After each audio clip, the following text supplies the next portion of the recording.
தெரியல, நல்ல குளு குளுன்னு இருக்குது சென்னை. நல்ல இதமான மழை, சாரல். நம்மெல்லாம் என்ன குடிக்கிறோன்னு வேற அவங்களுக்கு சந்தேகம். நம்ம குடிக்கிறது பிளாக் காஃபி. ஆமா, சிக்கரி இல்லாத ரேஜ் பிளாக் காஃபி. என்ன பேசுறதுன்னு தெரியலங்கிறீங்க. பொழுது போகாத பூமர். அவ்வளோதான்.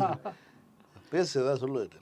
மேட்டர் நிறைய மேட்டர் இருக்கு, அரசியல் செய்திகள். அதாவது மோடி நேற்று கும்பலா சில பல பத்திரிகையாளர்களை வைத்து ஆத்துன்னு ஆத்திருக்காரு.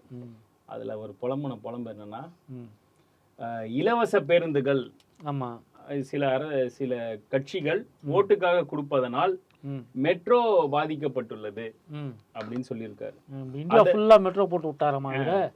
அவர் சொல்றது இப்ப டார்கெட் பண்ணி சொல்றது தமிழ்நாட்டை தான். ஏன்னா நம்ம தான் இதை ஆரம்பிச்சோம். இன்னொன்னு, சென்னையில மெட்ரோ யூசேஜ் நாளுக்கு நாள் அதிகமாயிட்டே இருக்கு. அது இல்லாம நீ மெட்ரோ யூசேஜ் பத்தி பேச உனக்கு என்ன அருகதை இருக்கு? நீ ஃபேஸ் டு மெட்ரோட்டுக்கு காசு கொடுத்தியா அப்படின்ட்டு பிடிஆர் கேட்டாரு காலையில. அவர் டீசெண்டா கேட்டாரு. ஏங்க 10 வருஷத்துல இவனுங்க எதுக்குங்க காசு கொடுத்தானுங்க? இப்போ ஓடிட்டு இருக்கிற மெட்ரோலாம் பார்த்தீங்கன்னா யூபிஏ கவர்மெண்ட்ல போட்டு அப்போ ஃபண்ட் அலோகேஷன் பண்ணது தான். இவனுங்க என்ன புதுசா ஜப்பான் ஃபண்ட் வருது, ஜப்பான் ஃபண்ட் இதுல தான் வருது. இவன் அப்ரூவல் கொடுத்துட்டான். இனி வரப்போற மெட்ரோ ஃபேஸ் 2-ஆ இருக்கட்டும், அதுக்கு அடுத்து வரதா இருக்கட்டும், எல்லாமே தமிழ்நாடு கவர்மெண்டோடது. தமிழ்நாடு கவர்மெண்ட் கடனாக பெற்று இது பண்ண போறது. சரி, இல்ல பஸ் இலவசம் கொடுக்கறதுனால என்ன பிரச்சனை உனக்கு? இவரையும் பேசாம இருக்காரு. எங்கடா பேச விட்டீங்க? ஏன்டா பேசும்போது நீங்க பேச விட மாட்டேங்கிறீங்க? அவன்கிட்ட பேசினா அவன் என்ன பேச விட மாட்டேங்கிறான்? பஸ் இலவசம் கொடுக்கறதுனால என்ன பிரச்சனைன்னு கேட்குறேன் நான். இப்போ பஸ்ஸில் இலவச பயணம்னா பெண்களுக்கு மட்டும்தான் இப்போ தமிழ்நாட்டில் கொடுக்கப்படுகிறது. மற்ற மாநிலங்கள் எப்படின்லாம் நமக்கு தெரியாது. இதனால் பூ விற்கிறவங்க இவங்களாம் போயிட்டு கோயம்பேடு மார்க்கெட்டில் போய் பூ வாங்கிட்டு அவங்க வீட்டாண்டை வச்சு கோயில் வாசலில் வச்சு விற்கிறவங்க, இது போன்றவர்களுக்கு ஒரு பயனாக இருக்குது. இவங்க எல்லாரையும் மெட்ரோவில் ஏற்றுறதில்ல. ஒரு சின்னதாக ஒரு மூட்டை கிட்ட எடுத்துகிட்டு வந்தனாலே மெட்ரோவில் ஏற்றுறது கிடையாது. மெட்ரோ ஒரு அப்பர் மிடில் கிளாஸு ரிச் இவங்க யூஸ் பண்ணக்கூடிய ஒரு விஷயமா இருக்குது. பைக்கு ஓட்டுறவங்க, காரில் அலுவலகத்துக்கு போகிறவங்க, இவங்களுக்கு அதனுடைய அந்த இதை நிப்பாட்டிட்டு மெட்ரோவில் போகிறதுக்கான ஒரு ஏற்பாடு தான் இந்த விஷயம்.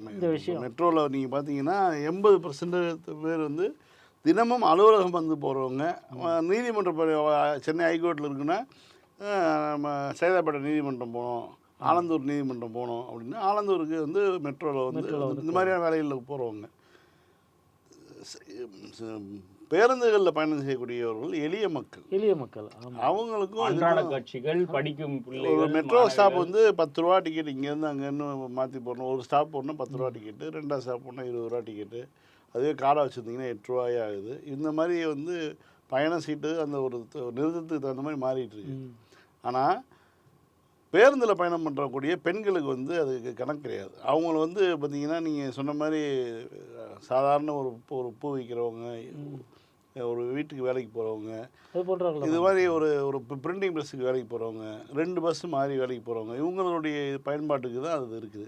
இன்னொன்று, இப்போ நகர பேருந்துகள் பயணிக்கக்கூடிய தடம்ங்கிறது வேறு, மெட்ரோ தடம்ங்கிறது வேறு. மெட்ரோ தடம் யாருக்காக உருவாக்கப்பட்டதுங்கிறது அன்றாடம் தினமும் வாகனத்தை பயன்படுத்துவதோட எண்ணிக்கை குறைக்கணும், நகரத்தில் ஒரு நெரிசலை குறைக்கணுங்கிறதுக்காக மெட்ரோ கொண்டு வராங்க. நகரத்துக்குள்ளே உள்ளேயோ அல்லது மேலேயோ ரெண்டு பூமிக்கு கீழே பூமிக்கு மேலே நகரத்துக்குள்ளே இப்போ நெரிசலை குறைப்பதற்கு, வாகன நெரிசலை குறைப்பதற்கு மெட்ரோ கொண்டு வராங்க. ஃபர்ஸ்ட் ஃபேஸ் தெரியாது, நம்ம குடும்பஸ்தனா தான் ஏதாவது தெரிஞ்சிருக்கும். எதுவும் தெரியாமல் எதையாவது பேசுறது. அதாவது பஸ் ஃப்ரீயாக விட்டனால மெட்ரோ போகணும், மெட்ரோ நட்டமானா நட்டம் வாங்கிட்டு போகுது மயிறு. தமிழ்நாட்டில் மெட்ரோங்கிறது மெட்ராஸில் மட்டும் மக்களுக்கு இலவசமாக கொடுக்கறது தாங்க அரசு. ஆமாம். இப்போ நேற்றைக்கு நாங்கள் இந்த டெய்லி ரோஸ்ட்டில் ஏலியன் சொன்ன மாதிரி நம்மளுடைய வாழ்க்கை தரம் எப்படி இருக்குது, ஸ்காண்டினேவியன் டாக்ஸஸ்ஸு நைஜீரியன் லைஃபாக இருக்குது அப்படின்னு சொல்லி ஒரு மீம் சொல்லி அதை பற்றி பேசியிருந்தோம். உண்மை என்னென்னா, நம்ம தமிழ்நாடு மட்டும்தான் ஸ்காண்டினேவியன் டாக்ஸஸ் போடக்கூடிய ஒரு மாநிலத்தில், ஒரு நாட்டில் ஸ்காண்டினேவியன் லைஃப் ஸ்டைலை கொடுக்கக்கூடிய வாழ்க்கை தரத்தை கொடுக்கக்கூடிய ஒரு மாநிலமாக தமிழ்நாடு இருக்குது. நீங்கள் பெண்களுக்கு உரிமை தொகை நீங்கள் இது மாதிரி எடுத்து பாருங்கள். இப்போ பேருந்தில் இப்போ கட்டணமில்லா பேருந்து, கல்வி, இலவச கல்வி. நீங்கள் ஆரம்பத்துலேருந்து நீங்கள் எவ்வளோ கல்வினாலும் அங்கே இலவசமாக கற்றுக்கொள்ளலாம். மருத்துவம் 7 கிலோமீட்டருக்கு ஒரு ஆரம்ப சுகாதார நிலையம். இது இல்லாமல் பார்த்திங்கன்னா துணை சுகாதார நிலையங்கள், துணை மாவட்ட துணை மருத்துவமனைகள், இந்த மாதிரியான ஒரு கட்டமைப்பு நம்ம இவ்வளவும் பாத்தீங்கன்னா ஏற்கனவே கூட பேசியிருந்தோம் நம்ம இது எல்லாம் நாங்க வந்து ஊசி வந்து ஃப்ரீயா போட்டோம் சொல்லியிருந்தானுங்களே. ஏன்டா காலங்காலமா 50 வருஷமா தமிழ்நாட்டுல எல்லா ஊசியும் ஃப்ரீயா தான் பேராசிரியர் அன்பழகன் வந்து சுகாதாரத்துறை அமைச்சராக இருக்கும் போது எடுத்த இனிஷியேட்டிவ் தான் இலவச தடுப்பூசி ஸ்கீம். காலத்துக்கும் அது வந்து நிலைச்சிருக்கும். தமிழ்நாட்டுல பிறக்கக்கூடிய ஒவ்வொரு குழந்தைக்கும் அடிப்படையா என்னென்ன தடுப்பூசிகளை போடணுமோ அது எல்லாத்தையும் அரசாங்கம் இலவசமா போடுது. இதுல இன்னொன்னு இந்த தமிழ்நாடு போடுறதுல பாத்தீங்கன்னா அந்த 13 வயசு வரைக்குமான ஊசி, ஆமா அந்த ஊசி அது பிறந்ததுலேருந்து அதாவது கர்ப்பத்துல இருக்கும்போது ஆரம்பிச்சு 13 வயசு வரைக்குமான அந்த ஊசிகள் போடுறது இல்லையா. இதை செய்யக்கூடிய இன்னொரு நாடு கியூபா. ஒரு நாடு செய்யுது. அது ஒரு இன்னைக்கு வந்து பொருளாதார ரீதியாக இதாக இருக்குது. இருந்தாலும் சோவியத் ரஷ்யா போன்ற நாடுகளுடைய சப்போர்ட் அதுக்கு இருக்குது. அதேமாதிரி மருத்துவத்தில் முன்னணியில் இருக்கக்கூடிய ஆரம்ப சுகாதாரத்தில் முன்னணியில் இருக்கக்கூடிய ஒரு நாடாக இருக்குது. அவங்க பண்ணக்கூடிய விஷயத்த ஒரு மாநிலமாக ஒன்றிய அரசுகிட்ட வந்து வரியை பூரா மக்கள்கிட்ட வாங்கி ஒன்றிய அரசு கொடுத்துட்டு அது வாயை பார்த்து நிற்கக்கூடிய மாநிலங்களாக தான் இந்த இந்திய மாநிலங்கள் இருக்குது. அப்படிப்பட்ட ஒரு மாநிலத்தில் இருக்கக்கூடிய தமிழ்நாடு ஒரு கியூபாங்கிற ஒரு நாடு மருத்துவத்துறையில் முன்னேற்றம் அடைஞ்ச ஒரு நாடு இருக்கு இல்லையா. அந்த நாட்டை போலவே வந்து தன்னுடைய மக்களுக்கு ஆனால் இந்த 13 வயசு வரைக்குமான அந்த எல்லா ஊசியும் போடுது. தடுப்பூசி இலவசமாக போடுது. ரொம்ப முக்கியமாக வச்சு தான் வந்து நேற்று ஒரு வெப் சீரிஸ் ரிலீஸ் ஆயிருக்குல்ல தலைமைச் செயலகம். ஆமாம், உண்மையிலே சொல்கிறேன், ஒரு பொலிட்டிக்கலா இந்த மாதிரியான ஒரு படம் இல்லை வெப் சீரிஸ்ன்றது தேவை. அதான் எப்படி காட்டுறான் அப்படின்னா, மற்ற மாநிலங்களை காட்டிலும் தமிழ்நாட்டில் வளர்ச்சி உள்ளது. இன்னொன்று அதை விட முக்கியம், ரொம்ப டேரிங்கா சுப்பிரமணிய சாமி, குருமூர்த்தி போன்ற பவர் புரோக்கர்ஸோட வேலை என்ன அப்படின்றத காட்டுறான். ஒரு சீன் வைக்கிறான், நம்ம ரிவீல் பண்ண வேண்டாம். ஒன்னே ஒன்று மட்டும் ஸ்பாய்லர் மாதிரி சொல்றேன், மன்னிக்கணும். அதாவது என்னன்னா, நீங்க வந்து ஒத்துக்கோங்க, அதாவது ஒரு கட்சியை உடைக்கிறான். அந்த கட்சியில இருக்கிற இன்னொரு ஆள்கிட்ட நீங்க தான் சிஎம், இந்த எஜுகேஷன்ஸ் எல்லாம் மாத்துற பில்லுன்னா நீங்க ஒன்னு அக்செப்ட் பண்ணிடணும், மற்றதெல்லாம் இந்த என்ன பொழுதனையும் வந்து ஹிந்தி எதிர்ப்பே பேசிட்டு இருக்கீங்க, அதெல்லாம் வழக்கொழிஞ்சு போச்சு அப்படின்னு அந்த பவர் புரோக்கர் பேசுகிறான். உடனே அதுக்கு எதிரான ஒரு ஆள், டேய் நான் தமிழ் வேணும், தமிழ் மொழி வேணும், ஹிந்தி எதிர்ப்பு போராட்டத்தில் போராடி ஜெயிலுக்கு போய் வந்திருக்கேன்டா. இந்த மாதிரி, அதாவது சர்பேட்டாக்கு அப்புறம் சர்பேட்டாவது ஒரு குறுகிய வட்டத்துக்குள்ள டிஎம்கேவோட அச்சீவ்மெண்ட் பத்தாவதுக்கு மிஸ்ஸா அதை காமிச்சாங்க. ஆனால் ஒரு ஒன்றிய அரசுனே வார்த்தையில் வருது. எனக்கு தெரிஞ்சு தமிழ் சினிமாவில் முறையா ஒன்றிய அரசுன்ற வார்த்தைகள் வரதெல்லாம் இப்போ பல தொலைக்காட்சிகள் இதை உச்சரிக்க தயங்குது. இயக்குனரை பாராட்டியே தீரணும். உண்மையாலுமே இன்னும் தொலைக்காட்சியில் விடுங்க, தினசரிகள் நாளிதழ் பத்திரிகைகள் எவனுமே போடுறதில்லை. தினகரனை தவிர யாருமே போடுறதில்லை. இன்னும் வம்படியா வந்து அரசினுடைய வெளியீட்டில் அரசினுடைய டிஏபிஆர்லேருந்து வெளியே வரக்கூடிய அறிக்கைகளில் எல்லாத்துலேயும் ஒன்றிய அரசு இருந்தால் கூட, சட்டசபையில் பேசிய சொற்களில் கூட ஒன்றிய அரசு இருந்தால் கூட, அதில் கூட மத்திய அரசு மாற்றுற அளவுக்கு தான் வந்து இன்றைக்கு நாளிதழ்களும் வெளிப்படையாக சொல்கிறாங்க. இப்போ வசந்தபாலை வந்து ஒரு தன்னுடைய அடையாளத்தை காட்டிக்கிட்டது இல்லை, திராவிட இயக்க அடையாளமோ அல்லது ஒரு இடதுசாரி அடையாளமோ வெளிப்படையாக காட்டி. கம்யூனிஸ்ட் இல்லைங்க, அந்த ஆள் வந்து ஒரு தனிப்பட்ட நபர்களின் வழியை வந்து எப்பயுமே காட்டக்கூடிய ஆள் தான். அந்த ஃபர்ஸ்ட் அந்த அங்காடி தெருவா இருக்கட்டும், இந்த ஜெயில்னு ஒரு படம் வந்ததுல, அதான் ஜெயில் ஆல்பம் படத்துல பாத்தீங்கன்னா ஒரு லெஃப்ட் மாதிரி தான் காமிச்சிட்டார் முதல் படம் அவரோட. அப்புறம் அந்த பசுபதி லெஃப்ட் மாதிரி அது ஊரு அப்படின்னு வச்சுக்கோங்க, விருதுநகரா கோயில்பட்டில இருந்து வராரு. ஆனா என்னன்னா, இதை சொல்ற அந்த இதுதாங்க அரசியல். நுண் அரசியலுங்கிறது எந்த இடத்துல வருதுன்னா இதுதான் அரசியல். இப்போ விடுதலை படம் நம்ம எடுக்கிறாரு அப்படின்னா, அந்த படத்தினுடைய ஒட்டுமொத்த கேன்வாஸ் வெளியே இடம் கிடையாது. இந்த ஒரு அரசியல் போதும். வசந்தபாலன் சொன்ன ஒரு வார்த்தை போதும். ஒன்றிய அரசுன்னு சொன்னா தான் யார் பக்கம் நிற்கிறோம், யாரின் குரலாக ஒலிக்கிறோம்ங்கிறதான் ஒரு முன்னாடி பத்திரிகைகளை நீங்க கவனிச்சிருக்கலாம். ஈழத்தமிழர்கள்னு சில பத்திரிகைகள் எழுதவே மாட்டான். ஆமா, இலங்கை தமிழர் மட்டும் தான் எழுதுவோம். ஆமா, மாலை முரசுல வந்து தான் ஈழத்தமிழருங்கிறதே எழுதப்பட்டது. அதுல ஒரு டைலாக் வருது, அதாவது தேசிய கட்சிகள் இதுவரையும் தேசிய கட்சிகளை சார்ந்த யாரையாவது வந்து ஒன்றிய அரசு கைது செய்துள்ளதா, இப்படி டேரிங்கா வருது. இப்ப நடக்குதுன்னு வைங்களேன், கைது செய்திருக்கிறது. காங்கிரஸ்ல இருந்து சில பேரை கைது பண்ணி, அதுதான். அதுக்கப்புறம் வந்து ஒரு மாநில கட்சியை முடக்குவதற்காக தான் தேசிய கட்சிகள் வந்து செயல்படுகிறது அப்படின்ற மாதிரியான ஒரு டிபேட்ல ஒரு இது வந்து எங்கேயுமே நான் ஒரு 4 எபிசோட் கிட்ட பார்த்துட்டேன். இதுவரையும் எங்கேயுமே லேக் ஆகல, மேக்கிங்குமே நல்லா இருக்கு.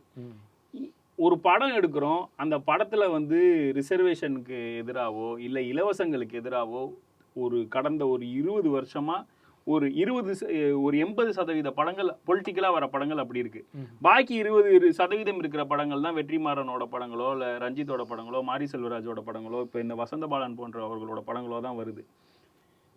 இல்ல கண்டிப்பா இந்த இந்த இந்த இந்த வெப் சீரிஸ்க்கு எதிரா அந்த பிராமின் பியூரோக்ராட்ஸ் வந்து பேசக்கூடிய இது வருது. ரொம்ப நுணுக்கமா என்ன பண்ணியிருக்கான் அப்படின்னா, ஒரு தமிழ்நாடு எப்படியெல்லாம் மற்ற மாநிலங்களை விட, அதாவது ஒவ்வொரு ஸ்கீமா சொல்லல அவன் காட்டுறான். நான் வந்து சமூக நீதின்ற வார்த்தை இதுல வருது. மேபி இப்ப நம்ம டிஎம்கே கவர்மெண்ட் வந்ததுக்கு அப்புறம் நம்ம தொடர்ந்து இதை பேச ஆரம்பிச்சிட்டோம். இந்த சமத்துவம்ன்ற வார்த்தை அதெல்லாம் கேட்கவே, சமத்துவம் சமூக நீதி சினிமால இதெல்லாம் கேட்டே இதெல்லாம் பிரெஞ்சு புரட்சியில சொல்லப்பட்ட வார்த்தைகள். இந்தியாவில் அதை பயன்படுத்தக்கூடிய ஒரே கட்சியாக டிஎம்கே திமுக தான் இருக்கு. ஆனா சகோதரத்துவம் இதுல காட்டுற தலைவர்கள்லாம் வந்து பொதுச் செயலாளரும் வந்து நெத்தி நிறைய குங்குமம். நீங்க சொல்றதை வச்சு பாக்குறப்போ அந்த 2014 ஜெயலலிதா இறந்ததுக்கு பிறகு நடந்த விஷயங்களை வச்சுதான் இந்த படத்தை எடுத்திருக்காங்க.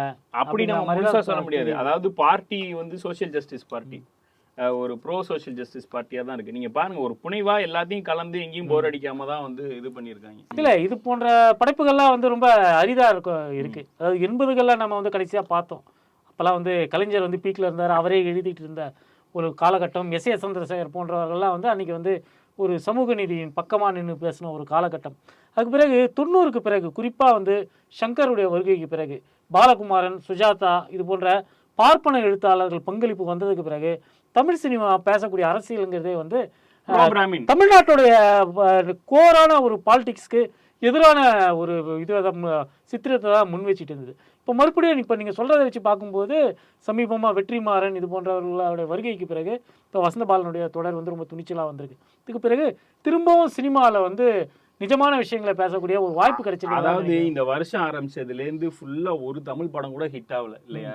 ஒரே மலையாள படங்களா இதாகிறப்போ இது கொஞ்சம் ஒரு ஆறுதலா ஓகே, தமிழ்ல வந்து ஒரு நல்ல ஒரு வெப் சீரிஸ் வந்திருக்கு, வீரப்பன் வெப் சீரிஸ்க்கு அப்புறம் இந்த வருஷம். சரி, அது இருக்கட்டும். இப்போ நீதிமன்றத்தில் வந்து ஒரு வழக்கு நீங்கள் வந்திருக்கு. குறிப்பாக வந்து அதாவது தேர்தல் கமிஷன் ஒழுங்கான புள்ளி விவரங்களை தரமாட்டேங்குது. 2019ஆம் ஆண்டு தேர்தலுக்கான வழக்கே இன்னைக்கு வரைக்கும் நிலுவையில் இருக்குது.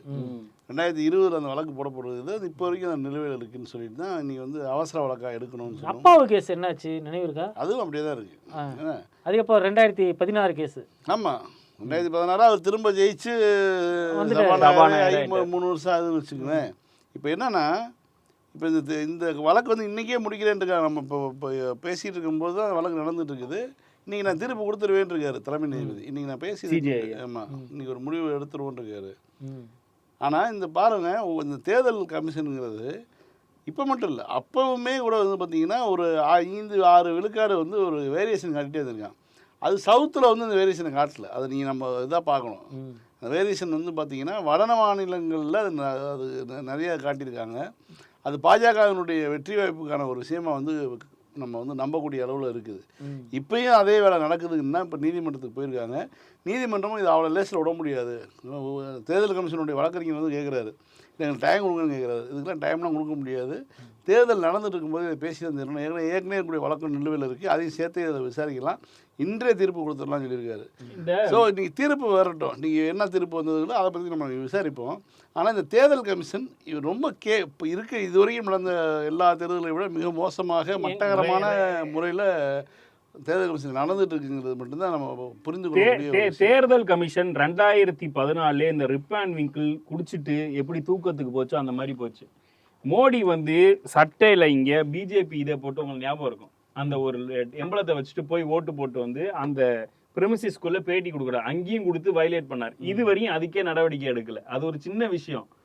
இதுலேருந்து இங்கே வரைக்கும். ஆனால் நீங்கள் முன்னாடி சொல்லியிருக்கோம்ல ஃபார்ம் 17A பற்றி, மொவா மைத்ரா அந்த ஃபார்ம் 17A எல்லாத்தையும் வந்து கம்ப்யூட் பண்ணி எனக்கு மொத்தம் இவ்வளோ இந்த என்னோட கான்ஸ்டியூன்சியில் இவ்வளோ ஓட்டு போல இருக்கு அப்படின்ட்டு அந்த அம்மா தெளிவாக இருக்கு. ஒரு தனி எம்பியால் அப்படி முடியுதுன்னா, எலெக்ஷன் பெரிய திருவிழா, பெரிய ஜனநாயகம், உலக நாடுகள் எல்லாம் பார்க்குதுன்னு பெருமையாக பேசுகிற மோடி, அவரோட எலெக்ஷன் கமிஷன் ஏன் இதை வெளிப்படைத்தன்மையோட சொல்ல முடியாது? இல்லை, அது ஒரு சந்தேகத்தை தான் மக்கள் மத்தியில் வந்து கிளப்பியிருக்கு. இந்த மாதிரி வந்து இவங்க வந்து பர்சன்டேஜ் வந்து மாற்றி சொல்கிறாங்க அப்படிங்கிறது. அது எப்பயாவது நடந்தா ஓகே. ஏங்க தமிழ்நாட்டில் நீங்க வந்து கால்குலேஷன் மிஸ்டேக்னு ஒரு சொல்லிட்டு இடத்துல ஒரு கல்லூரியில் வந்து அந்த மாவட்டத்தினுடைய எல்லா பெட்டியும் அடுக்கி வச்சுருக்காங்க. அங்கே வந்து நேற்று வந்து வருமான வரித்துறை ரெய்டு போயிருக்காங்க. வருமான வரித்துறை ரெய்டு போக வேணாம்னு சொல்ல கிடையாது. அந்த கல்லூரியில் நீ வந்து வச்சிருக்கும் போது இப்போ நீ ஒரு ஒன்றிய அரசினுடைய வருமான வரித்துறை அங்கே போகுது ரெய்டு போகுதுன்னா நம்ம எடுத்துக்கிறது. எத்தனை அங்கி திவாரிடா நீங்க வச்சிருக்கீங்க? அந்த ஒரு சந்தேகம் வருமா வராதா? அதாவது இப்போ சீசரின் மனைவி சந்தேகத்திற்கு அப்பாற்பட்டவர்னு சொல்லுவாங்க. அந்த மாதிரி இருக்க வேண்டியது தேர்தல் கமிஷன். இன்னைக்கு தேர்தல் கமிஷனர் யாரு, அப்படி தலைமை தேர்தல் கமிஷனர் யாருன்னு கூட மக்களுக்கு தெரியாது. ஒரு பீரியட்ல வந்து கிளியோபட்ராவா இருக்காங்க. சீசரின் மனைவியா இல்ல, கிளியோபட்ராவா இருக்காங்க. அதுதான் உண்மை. இன்னைக்கு இருக்கக்கூடிய இந்த 3 தேர்தல் கமிஷனுடைய முகங்களை வந்து வரலாற்றில் வந்து இப்போ அது நிறைய பேர் சொல்லிட்டாங்க. இந்த 3 முகங்களை மட்டும் நினைவில் வச்சுக்கோங்க. இந்தியாங்கிற ஒரு நாடு இருந்துச்சுங்கிற ஒரு எதிர்காலத்தில் வரலாறு பேசக்கூடிய ஒரு காலகட்டம் வந்துச்சுன்னா அதற்கு இந்த 3 பேர் தான் காரணம் அப்படிங்கிறத நீ வந்து சொல்லக்கூடிய விஷயமா இருக்குது. ஏன்னா எதிர்கட்சிகள் சொல்லக்கூடிய எந்த புகாரையும் எடுத்துக்கிறது இல்லை, பொதுமக்கள் சொல்லக்கூடிய எந்த புகாரையும் எடுத்துக்கிறது இல்லை. தாண்டி அமைப்புகள் இது போன்ற கண்காணிப்பு இந்த விஜிலன்ஸ் அமைப்புகள் இருக்குல்லையே, தனியார் அமைப்புகள், அவங்க சொல்லக்கூடிய குற்றச்சாட்டுன்னு எடுத்துக்கிறது இல்லை. அவங்க பாட்டுக்கு வந்து பார்த்திங்கன்னா வந்து இருக்கக்கூடிய ஆளுங்கட்சிக்கு ஆதரவாகவே முடிவு எடுத்துக்கிட்டு இருக்காங்க, அமைதியாக போகிறாங்க, எந்த இதுவும் பண்ணுறதில்ல. இதெல்லாம் பார்க்கும் பொழுது உண்மையாலுமே நாளைக்கு ஏதாவது ஒரு நாட்டில் ஒரு நிலைமை மாறுச்சுன்னா இல்லை நிலைமை மாறுச்சுன்னான்றது இல்லை. எல்லாரும் சொல்கிறது என்னன்னா இந்தியா பிளாக் வந்து அதிக நம்பர் ஆஃப் சீட்ஸ் வரும். ஆனா அவ்வளவு சீக்கிரமா பிஜேபி வந்து ஸ்டெப் டவுன் ஆகாது. ஒயர்ல கூட கட்டுற வந்திருக்கு. இங்க மிகப்பெரிய கலவரத்தை வந்து உண்டாக்குவானுங்க ஃபேஸ் 7 முடிஞ்ச அப்புறம்னு. மோடி வந்து தொடர்ந்து இல்லை அப்படி நீ சொல்றீங்க எல்லாம் அந்த இப்போ கூட நிறைய இடங்கள்ல முக்கியமாக இன்டர்நேஷனல் தளத்தில் சொல்றாங்க அவ்வளோ சாதாரணமாக அதிகாரங்களை விட்டு இறங்கி போக மாட்டாருன்னு. நீங்கள் கடந்த முறையை விட 2019 விட இந்த முறை வந்து அதிகாரப்பூர்வமாக அவர்களுடைய இது வந்திருக்குது. அந்த வாக்கு பதிவு வந்திருக்கு. அதுலேயும் 4% குறைஞ்சிருக்கு நாடு முழுவதும். 4 பேஸில் பார்த்தீங்கன்னா ஆட்சி மாற்றத்துக்கு போதுமானதான் அது இல்லை. ஏன் குறைஞ்சிருக்குன்னா ஆளுங்கட்சி மீது உள்ள வெறுப்புனால தான் இந்த இது குறைஞ்சிருக்குன்னு நம்ம எடுத்துக்க முடியும். அது எந்தூசியாசம் இல்லை. அந்த வாக்காளர்கள் பாஜகவுக்கு வாக்களிக்கக்கூடியவர்கள் இந்த முறை களத்துக்கே வரலை. ஆமாம், அப்படி இருக்கக்கூடிய சூழலில் இவங்க வந்து இது மாதிரி கலவரம் எதாவது பண்ணாங்கன்னா உண்மையாலுமே பொதுமக்கள்கிட்ட இவங்க இவ்வளோ நாள் பண்ண கலவரத்துக்கான பதிலடியை பொதுமக்கள்கிட்ட பெறுவாங்க. இல்லை, தமிழ்நாட்டில் வந்து அதுதான் ரொம்ப முக்கியம். தமிழ்நாட்டிலையோ கேரளாலேயோ வெஸ்ட் பெங்கால்லையோ இவங்க சேட்டை பண்ண முடியாது. சேட்டை பண்ணா என்ன நடக்கும்ன்றது அவங்க நல்லாவே தெரியும். குறிப்பா பீகார்ல கூட அவங்க அந்த மாதிரி சேட்டை பண்ணாங்கன்னா பொதுமக்கள் அடுத்த 50 ஆண்டுகளுக்கு அடுத்த 50 ஆண்டுகளுக்குன்னா 500 ஆண்டுகளுக்கு திரும்பவும் பாஜக வந்து இங்க வந்து துளி விட முடியாது அப்படிங்கிற மாதிரியான ஒரு சூழ்நிலை தான் வரும். அந்த ரிஸ்க் அவங்க எடுக்க மாட்டாங்க. ஆனால் எல்லாரும் எதிர்பார்க்குறது என்னென்னா ஒரு வலதுசாரி ஒரு கட்சி வந்து எப்பயுமே அதிகாரத்தை விட்டு நீங்கும் பொழுது பொதுமக்களாக பீத்து எரியக்கூடிய ஒரு சூழல் தான் உருவாகிருக்கும். அப்படி இல்லாமல் ஒரு ஜனநாயக ரீதியாக இப்படி வெளியேற்றம் நடக்குதுன்னா அது அவ்வளோ சாதாரணமாக போக மாட்டாங்க. இதுதான் வந்து பல்வேறு நாடுகளுடைய படிப்பனையாக எடுத்துக்கலாம். இப்போ நீ குறிப்பாக ட்ரம்ப்புடைய தோல்வியை ட்ரம்ப்பினுடைய ஆதரவாளர்களால் ஏற்றுக்கொள்ள முடியாமல் வெள்ளை மாளிகைக்குள்ள பூந்து அவ்வளோ அட்டகாசம் பண்ணாங்க அப்படிங்கிறதெல்லாம் இல்ல. அந்த ஒரு எந்து வந்து ட்ரம்போட ஆதரவாளர்களுக்குன்றது இருந்தது இல்ல. இப்போ மோடியோட ஆதரவாளர்களுக்கு கட்சியினருக்கு ஏங்க வரலாற்றுலேயே வந்து ஆளுங்கட்சி எம்பி வந்து எனக்கு சீட்டு வேணான்னு ஓடின ஒரே வரலாறு இதுதாங்க எனக்கு தெரிஞ்சு. 7 பேர் ஒருத்தர் 2 பேர் இல்ல 7 பேர் எனக்கு சீட்டு வேண்டான்ட்டு அறிவிச்சதுக்கு அப்புறம் சீட்டு வேணான்னு சொல்லி வேண்டாம் விருப்பம் நின்னவங்க. நம்ம தமிழ்நாட்டுல அண்ணாமலை நின்னாப்புல, நயினார் நின்னாரு. நம்ம தமிழ்நாட்டுல வேண்டாம் விருப்பம்லாம் நின்னாங்கல்ல. இதெல்லாம் வந்து நம்ம இதுக்கு முன்னாடி பார்த்தது கிடையாது. இல்லை, அதுதான் அந்த மாதிரி ஒரு அராஜகங்களை செய்து விட்டு நம்ம வந்து ஆட்சி இது பண்ணிக்குவோம், ஏதோ ஒன்று பண்ணுவோம் முடிவெடுத்தாங்கன்னா லக்கி சொன்ன மாதிரி வந்து அதுதான் வந்து அவர்களுடைய கடைசி தேர்தலாக இருக்கும். அப்படி ஒரு கட்சி இருந்ததுக்கான தரம் வந்து இல்லாமல் போறதுக்கான எல்லா வாய்ப்புகளும் உண்டு. அரவிந்த் கெஜ்ரிவால் வந்து நேற்று லக்னோல ஒரு பேட்டி கொடுத்திருக்காரு. அதாவது முல்லை முள்ளால் எடுக்க வேண்டும், விஷத்தை விஷத்தால் முறிக்க வேண்டும்ன்ற மாதிரி. நான் வந்திருக்கேன், லக்னோவுக்கு வந்திருக்கேன். நீங்க வந்து மோடிக்கு ஓட்டு போட்டா உங்களோட உங்க யோகி ஆதித்யநாத் வந்து 3-4 மாசத்துல மோடி தூக்கிடுவாரு. அவர் முதலமைச்சரா இருக்க மாட்டாரு. மோடிக்கும் வயசாயிடுச்சு. அடுத்து அமித்ஷா தான் வந்து பிரதமராக போறாரு. என்ன பண்ண போறீங்க? யோசிச்சு ஓட்டு போடுங்க.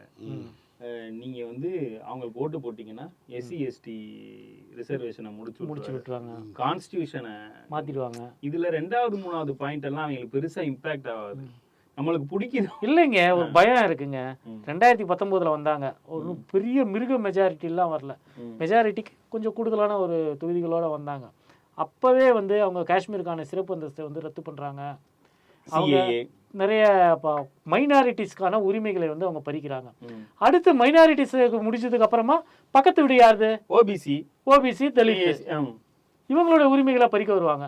ஏற்கனவே போன முறையே வந்து 10% அரிய வகை ஏழைகளுக்கு அப்படின்னு சொல்லிட்டு இடஒதுக்கீடு கொடுக்கிறோம்ன்ற பேரில் இங்கே இருக்கிற இடஒதுக்கீட்டை வந்து காலி பண்ணுறதுக்கான ஒரு வேலையை வந்து அவங்க வந்து ஆரம்பிச்சிட்டாங்க. அவங்க எதிர்காலத்தில் வந்து எந்த விதமான இடஒதுக்கீடும் கிடையாது, எல்லாருக்கும் வந்து ஃப்ளாட்டு தான் அப்படின்னு அவங்க சொல்லக்கூடிய வாய்ப்பு இருக்குது. அவங்களுக்கு மிருக மெஜாரிட்டி கிடைச்சா, அதாவது 400க்கும் மேற்பட்ட இடங்கள், மோடி சொன்னார் இல்லையா 400ன்னு, அந்த மாதிரியான ஒரு நிலை வந்துச்சுன்னா அவங்க என்னன்னாலும் பண்ண முடியும். எந்த சட்டத்தை வேண்டுமானாலும் நீக்க முடியும், புதிதாக எந்த சட்டத்தை வேண்டுமானாலும் போட முடியும்.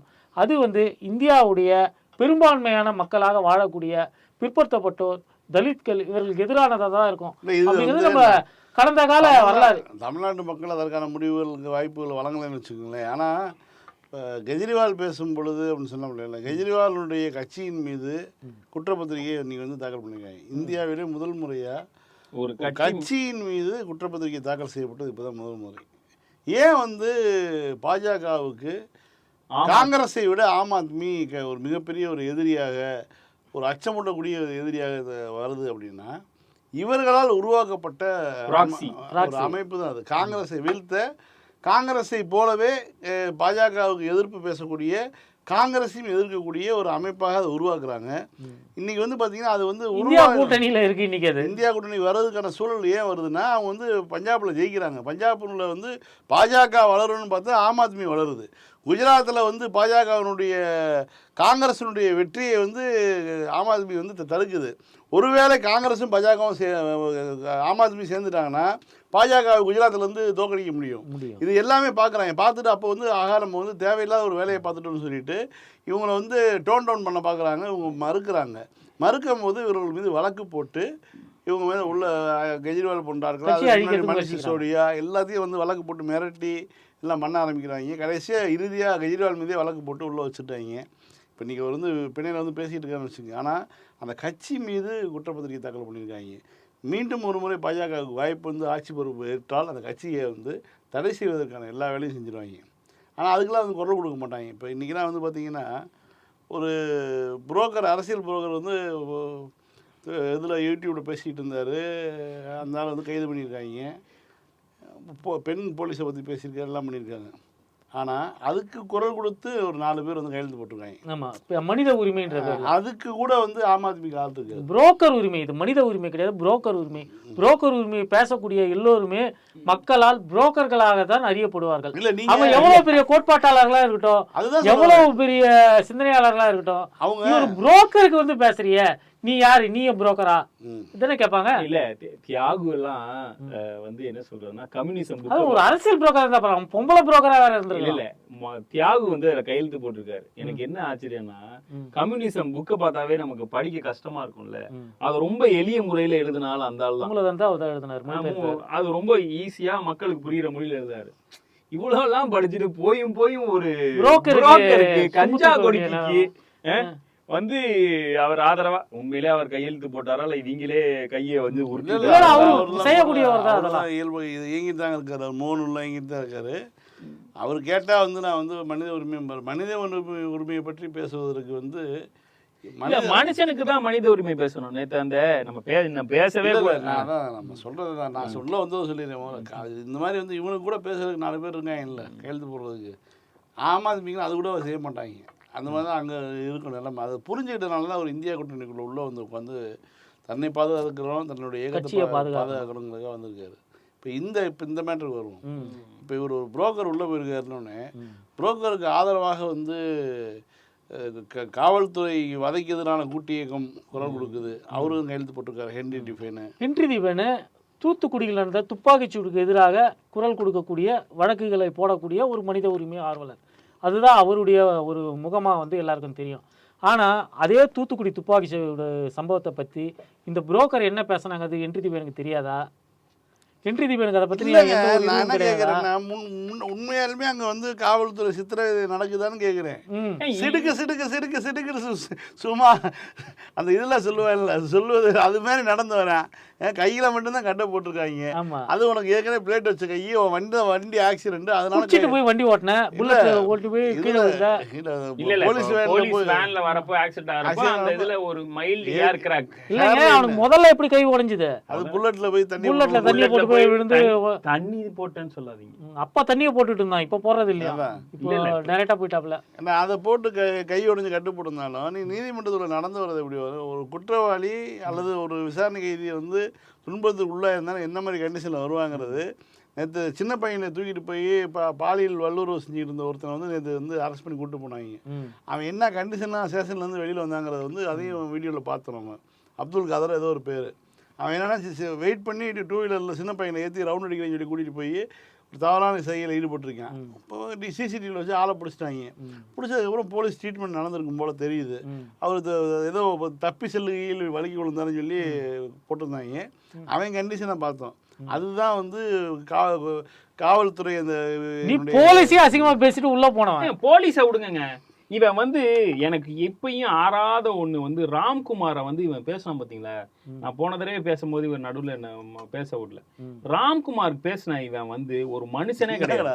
ஊரை கூட்டி வைப்பாரு. பேசு பேசு. ஒரு மனுஷனே கிடையாது. பாவங்க இல்ல. அவங்க வீட்டை நீங்க பாத்துருக்கீங்களா? ஒரு குடிசை வீடு கூட கிடையாதுங்க. பாத்துருக்கீங்க? ஆமா, நான் போய் பார்த்தேன் மீனாட்சிபுரத்துல. ஆமா, ஸ்னோலின் வீட்டுக்கும் போயிருக்கேன், இவன் வீட்டுக்கும் போயிருக்கேன். ஸ்னோலின் வீட்டுக்கு வந்து 2019 அப்போ போனேன். அப்போ அவங்க அம்மா அந்த புள்ள வந்து என்னெல்லாம் ஆகணும் அப்படின்னு அந்த பாப்பா எழுதி வச்சது. அதெல்லாம் படிச்சுட்டு இந்த தருதல நாய் இருந்துட்டு சொல்றானே, ட்ரம்மை பார்த்து தான் சுட்டாங்க, தெரியாம வாயில வந்து பட்டுருச்சுன்னு. இவனை புளுத்து சாவணுங்க, சத்தியமா சொல்றேன். போலீஸ் பொம்பளை போலீஸ் வந்து பேர் பேஜ் மாற்றாங்கன்னு சொல்லி இவன் அங்கேயே பாத்துக்கிட்டு இருந்தா அப்புறம் என்னது பேர் பாக்குற சாக்குல அங்கேயே பாத்துட்டு இருந்திருப்பான். பொறுக்கி இல்ல அவன். இதுதான் விஷயம்.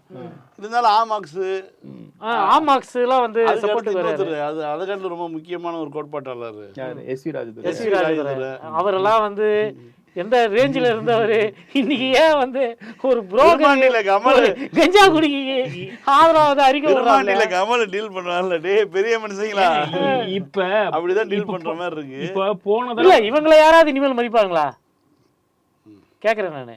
இவங்களை யாராவது இனிமேல் மதிப்பாங்களா? ஆமாக்ஸ்னா ஒரு பேர் இருக்குது, ஹென்றி தீபன் ஆமாக்ஸ் வந்து திவ்யா இளவரசன் அந்த இதுக்கு பிரச்சனை எப்ப வந்து உண்மை கண்டறிவுக்குள்ள போயிருந்தாருங்க. ஆமாக்ஸ் ஒரு குடியாரு, அந்த ஆளுக்கு எதுல கையெழுத்து நிட்டுனாலும் ஒரு குவார்டர் வாங்கி கொடுத்தா கையெழுத்து போடான்னு எழுதுனதே வேந்தாங்க. இவனுக்கே ஒரு இப்ப கையெழுத்து போட்டுருக்காரு.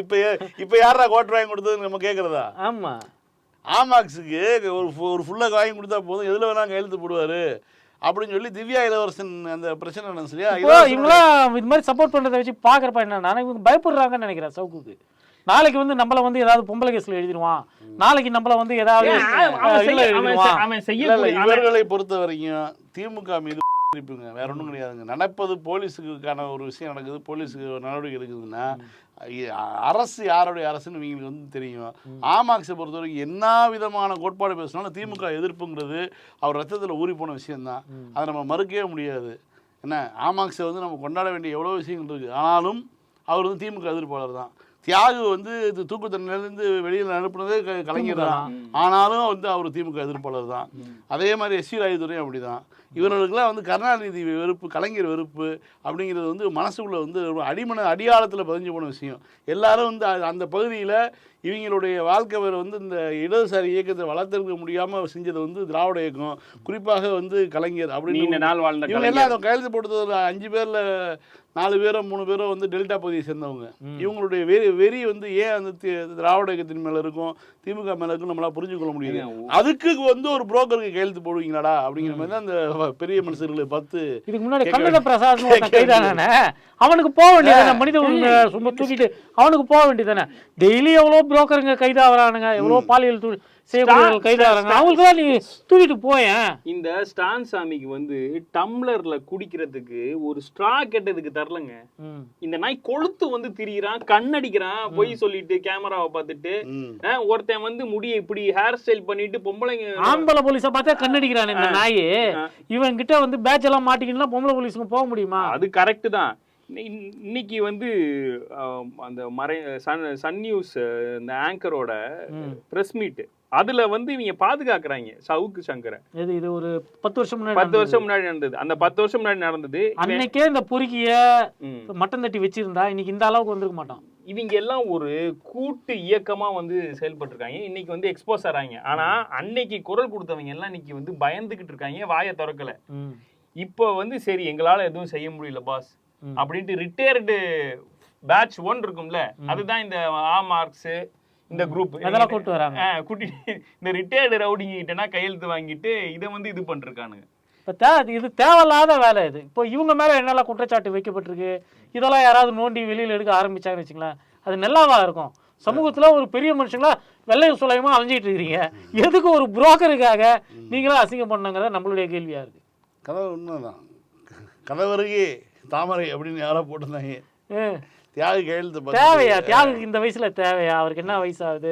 மார்க்ஸுக்கு என்ன வயசாகுது? அவருடைய பிரச்சனைகளை பொதுவெளியில உட்காந்து பேசுறதா முழுக்க நிறைச்சாச்சு.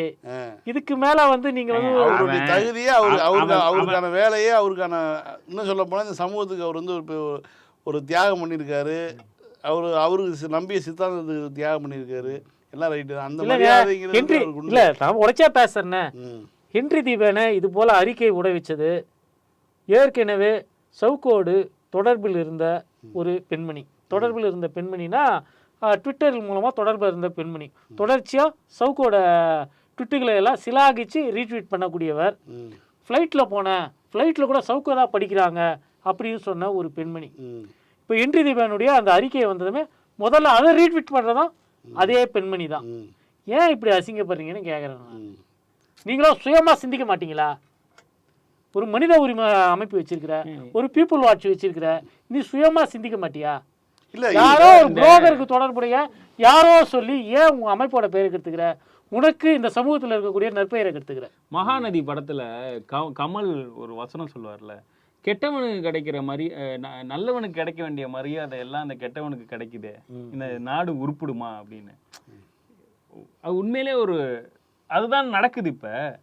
இப்போ நமக்கு தெரியும் புனித பாண்டியன் தொடர்ந்து தலித் ஆக்டிவிஸ்டா இருக்காரு, தொடர்ந்து பேசி வராரு, இயங்கி வராரு.